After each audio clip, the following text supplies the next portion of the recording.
الحمد لله وحده والصلاة والسلام على من لا نبي بعده اما بعد.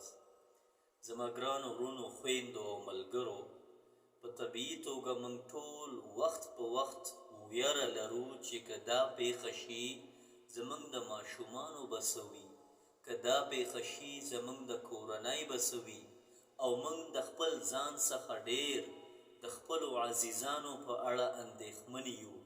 له همدې امله موږ د ډیرو دینی او دنیاوي کارونو جرأت نه لرو. هغه څه چې زه درته په نننۍ غونډه کې ویم هغه دا دی چې موږ یې ونیسو، زموږ اندېښنې به له منځه ولاړې شي او ډیر دینی او دنیاوي مراحل به انشاءالله لاسته راوړو بې له کومې ویره او خفګانه.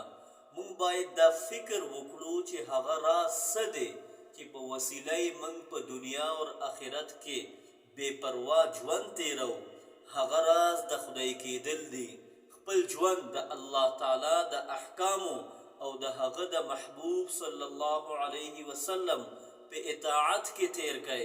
ستاسو ژوند به د صلح او سوکالۍ په لور حرکت وکړي. تاسو د ژوند په هر ډګر کې یاست، د ژوند په کوم ډبر کې یاست، تاسو نارینه یاست یا ښځینه، تاسو شتمن یاست یا غریب، تعلیم یافته یاست یا بې سواده، ځوان یاست یا بوډا، نامتو یا بې نومه، هر ځای کې یاست او څوک یاست، ځان د الله په رنګ کې واچوئ.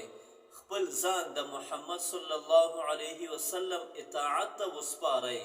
ستاسو ژوند به ښکلی او اسان وي. له غمونو څخه به خلاص شئ، د آرام ژوند څخه به خوند واخلئ، او نه یوازې دا چې په ژوند کې به هر څه ستاسو به ګټه وي، بلکې الله تعالی به ستاسو له مرګ وروسته هم ستاسو په ګټه وي.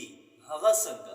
راځئ چې دې پیښه کې په ځان پوه کړو.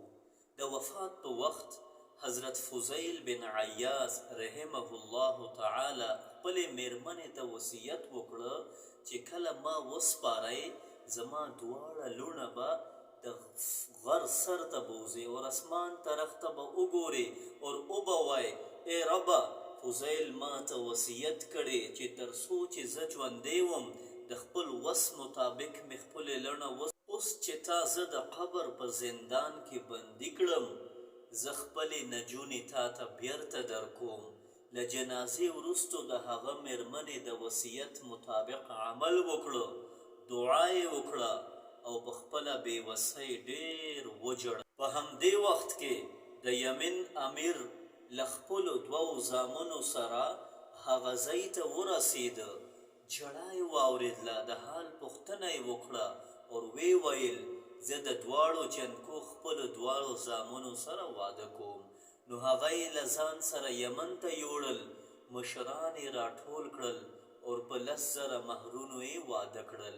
همدا عمله ویل کېږي هغه څوک چې ځان د الله جل جلاله کې د هغوی الله پخپله. او که داسې ونه شي شیطان مونږ ګام په ګام ډاروي، هغه مونږ په ګډوډۍ کې اچوي، لارښوونو ته مو نه پرېږدي، هغه مونږ ته اجازه نه راکوي چې مونږ یو قدم هم مخکې لاړ شو.